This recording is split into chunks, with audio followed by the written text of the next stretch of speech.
Big boss season 7 live അപ്ഡേഷനിലേക്ക് എല്ലാവർക്കും സ്വാഗതം. രാവിലെ അനീഷും ഷാനവാസും ഗാർഡൻ ഏരിയയിൽ ഊഞ്ഞാലയിലിരുന്ന് സംസാരിക്കുകയാണ്.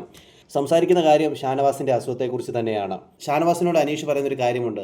നമ്മുടെ അസുഖങ്ങൾ മറ്റുള്ളവർ അറിയുന്നതിൽ എനിക്ക് ഒട്ടും താല്പര്യമില്ല എന്ന രീതിയിൽ അനീഷ് പറയുന്നു.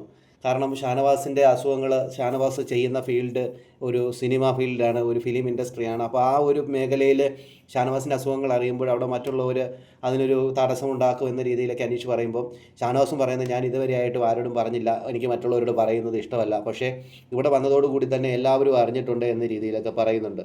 അപ്പോൾ അനീഷ് പറയുന്നൊരു കാര്യമുണ്ട്, നമ്മൾ പ്രതീക്ഷിക്കാത്ത സമയത്താണ് നമുക്ക് ഓരോന്നും സംഭവിക്കുന്നത്, അത് നമ്മൾ മറച്ചു വയ്ക്കാൻ കഴിയില്ലല്ലോ എന്ന രീതിയിൽ അനീഷ് പറയുന്നു.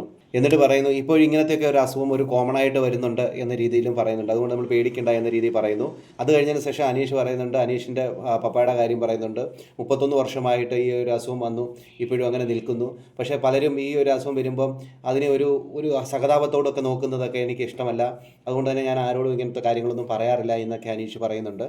അപ്പോൾ ഷാനവാസ് പറയുന്നുണ്ട്, ഷാനവാസിൻ്റെ അച്ഛൻ്റെ കൂട്ടുകാരന് ഇതുപോലെ അസുഖം വന്നാണെന്നും അദ്ദേഹം ഇപ്പോൾ ലോറി ഡ്രൈവറാണെന്നും അദ്ദേഹം ഇടയ്ക്കിടയ്ക്ക് ഇച്ചിരിയൊക്കെ അടിക്കുമെന്നും അതോടൊപ്പം തന്നെ അദ്ദേഹം പറയാറുണ്ട്, മോനെ നീ പേടിക്കണ്ട എന്ന് പറഞ്ഞുകൊണ്ട് മോട്ടിവേഷൻ ചെയ്യുമെന്ന് എന്ന രീതിയിലൊക്കെ ഷാനവാസും പറയുന്നുണ്ട്. പിന്നെ ഈ സീരിയൽ ഇൻഡസ്ട്രിയിൽ നിന്ന് പലരും എന്ത് കാരണം കണ്ടെത്തണം ഒരാളെ പുറത്താക്കാൻ അതിനുവേണ്ടി നോക്കിയിരിക്കുകയാണ്. അപ്പോൾ അവർക്ക് ഈ ഒരു കാരണം കൂടെ ആയി എന്ന രീതിയിലും ഷാനവാസ് പറയുന്നു.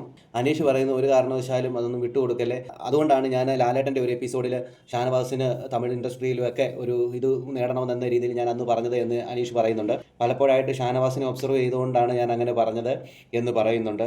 അത് ഇവിടെ ആണെങ്കിൽ എല്ലാവരും അറിയാം, എല്ലാവർക്കും അറിയാവുന്നതുകൊണ്ട് തന്നെ അവർ അങ്ങനത്തെ ഒരു കാര്യം പറയും. പക്ഷേ അറിയാത്ത ഒരു മേഖല അല്ലെങ്കിൽ തമിഴ് അങ്ങനെയുള്ളിടത്ത് പോയി കഴിഞ്ഞാൽ അത് ആരും ചൂണ്ടിക്കാണിക്കത്തില്ലല്ലോ എന്ന രീതിയിലും ആണ് അനീഷ് അവിടെ ഉദ്ദേശിച്ചത്. അപ്പോൾ ഷാനവാസ് പറയുന്നത്, ഇങ്ങനെയുള്ള മേഖലകളിൽ വിരലിൽ എണ്ണാവുന്ന കുറച്ച് പേർ മാത്രമേ പിടിച്ചു നിൽക്കാൻ പറ്റുകയുള്ളൂ എന്ന് ഷാനവാസ് പറയുന്നുണ്ട്. അപ്പോൾ അനീഷ് പറയുന്നത്, ഷാനവാസിനുള്ളത് ഷാനവാസിന് കിട്ടും എന്ന രീതിയിൽ അനീഷ് അവിടെ പറയുന്നു.